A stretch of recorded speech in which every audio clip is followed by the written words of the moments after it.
Good morning students. सो बेटा अज आप indifference curve analysis है जोड़ा चैप्टर शुरू करांगे। ठीक है लास्ट आप किया यूटिलिटी एनालिसिस वाला चैप्टर, उत्थे आप जी यूटिलिटी की मैजरमेंट है वो की सी बेटा कार्डिनल नंबरस के नाल। ठीक है, कार्डिनल्स नंबरस किहड़े हुंदे ने 1 2 3 4, पर यह एक प्रैक्टिकल जिहड़ा आसपैक्ट है ये नहीं है।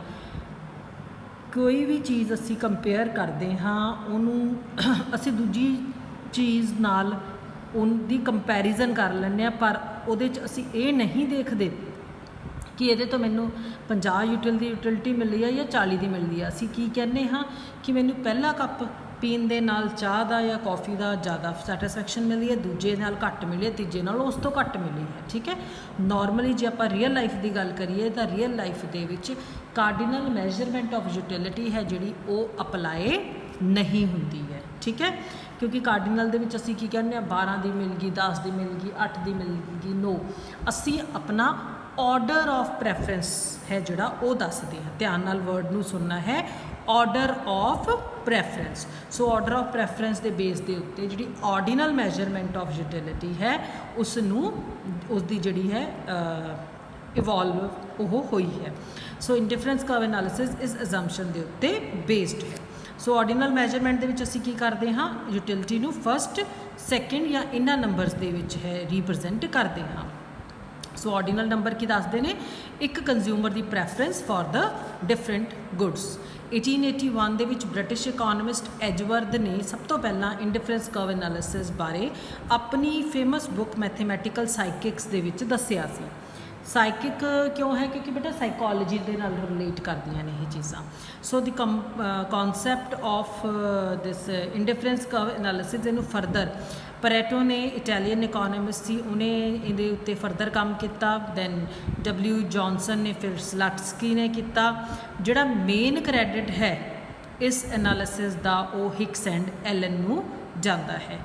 सो बेसिकली जे असी कहिए तो हिक्स एंड एलन ने या स्लट्सकी ने इस इंडिफरेंस कर्व एनालिसिस के उत्ते काम किया है। ठीक है, सो देखो वैसे डिफरेंस की हुंदा है, कोई फर्क देखना। इनडिफरेंस जो मैंने कोई फर्क ना लगे, हुण जिवें कई बार असीं की कहने कि I am indifferent between these two things, कि मैनू इन्हां दोनों चीज़ों के विच कोई भी फर्क नहीं लगता। ठीक है, तो इनडिफरेंस कर्व के विच असीं की करांगे डिफरेंट कॉम्बीनेशनस जिहड़े सानूं एक कर्व के उत्ते मिलणगे उन्हां च मैनू कोई फर्क नहीं होगा।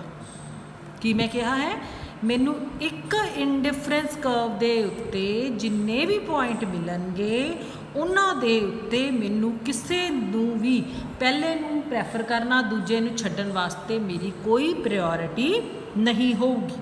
ठीक है, ध्यान नाल सुनना है बच्चे। हुण indifference curve is a locus. Locus मतलब जिथे वो पॉइंट बनता है। लोकस का मतलब होंदा जिवें आपां एक पॉइंट इधरों लिया, ठीक है, इधरों लिया तो इधरों लिया, इन्होंने दोनों पॉइंट के नाल मिलके आवला पॉइंट आया ना, ये पॉइंट की दसदा है इधरों मैं 3 चीज़ां लै रही हाँ तो इधरों मैं 2 चीज़ां लै रही हाँ। आ लोकस होंदा है। ठीक है, so this is the locus.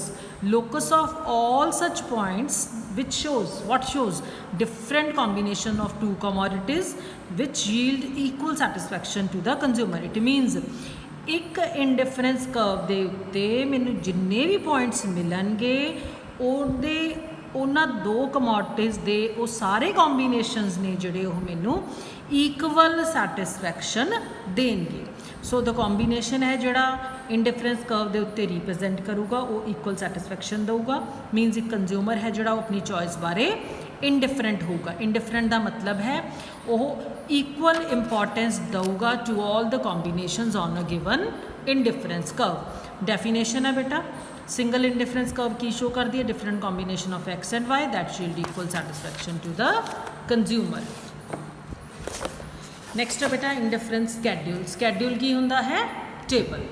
Schedule is what, table. हुण इंडिफरेंस कर्व का टेबल सानू की शो करता है कि डिफरेंट कॉम्बीनेशन 2 कमोडिटीज़ के जोड़े सानू सेम सैटिस्फैक्शन देंदे ने। It means equal importance is given to all the combinations. हुण इत्थे मेरे को टेबल की बनया होया बेटा, देखो मेरे को 2 चीज़ां ने एप्पल और ऑरेंजेस। हुण ये भी बच्चों के कई मन च आता होगा कि सिर्फ असी 2 ही चीज़ां क्यों लैंदे बेटा। 2 चीज़ां लैन का कारण हुंदा है क्योंकि साडे कोल जिहड़ी ग्राफ बनता है, जिहड़ी डायग्राम बनती है, उत्थे साडे कोल दो ही पैनल हुंदे ने, OY एक्सिस ते OX एक्सिस। इस करके असी कन्वीनियंस वास्ते दो जिहड़े है चीज़ां ने वो लै लैंदे हां। So I am having apples and oranges. जे मैं एक एप्पल लिता तो उधर मैं 10 ऑरेंजेस लए। हुण मेरे को एप्पल एक है, I want to have one more apple ना, मैं दूसरा एप्पल लऊँगी तो मेरे को ऑरेंजेस 7 रह गए ने। तो ये की शो कर रहा है कि जिमें ही मेरी एप्पल की कंजम्पशन 1 यूनिट इनक्रीज हुई है, मेरी ऑरेंज की कंजम्पशन है जी वो 3 यूनिट्स नाल डिक्रीज हो गई है। उस तो बाद 3 यूनिट्स एप्पल लईआं, मतलब 1 मोर एप्पल, दैन ऑरेंजेस किन्ने रह गए जी 5 रह गए, इट मीनस 2 कटे, फिर 4 एप्पल्स हो गए, मीनस एक होर एप्पल लिया तो ऑरेंजेस किन्ने छड्डने पए मैनूं उत्थे 2।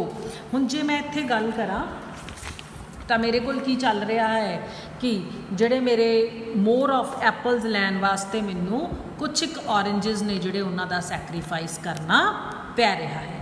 इनू आप अगे law of diminishing marginal rate of substitution के स्टडी करांगे। सो इस दे बेस के उत्ते बेटा आप डायग्राम बनावांगे। आ कॉम्बीनेशन दिते हुए हैं, मतलब ए कॉम्बीनेशन की शो करता है 1 + 10, मतलब 1 एप्पल + 10 ऑरेंजेस का कॉम्बीनेशन।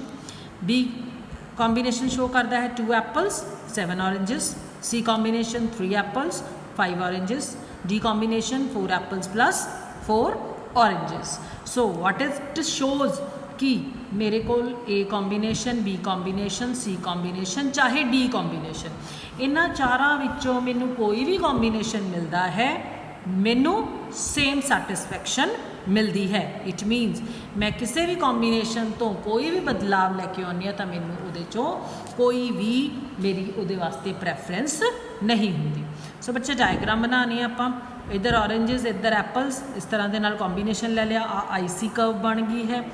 हुण इस आईसी कर्व ते बच्चे मेरे को 4 कॉम्बीनेशन ने, A combination, B combination, C combination and D combination. इन्हां चारां कॉम्बीनेशनस दे विच्चों मैनू किसी भी कॉम्बीनेशन दे उत्ते कोई प्रैफरेंस नहीं है। ए मिल जाता है आई एम हैप्पी, बी मिल जाता है आई एम हैप्पी, सी मिल जाता है I am equally happy, D मिल जाता है I am equally happy. There is no difference between in my regard towards A B C and D combinations. ठीक है बेटा, हुण जिहड़ी कर्व बनी है इनू कर्व नूं असीं आइसो यूटिलिटी दी कर्व कहने हैं। ठीक है बेटा, नैक्सट आपां नैक्सट वीडियो दे विच करदे हां। Till then good bye.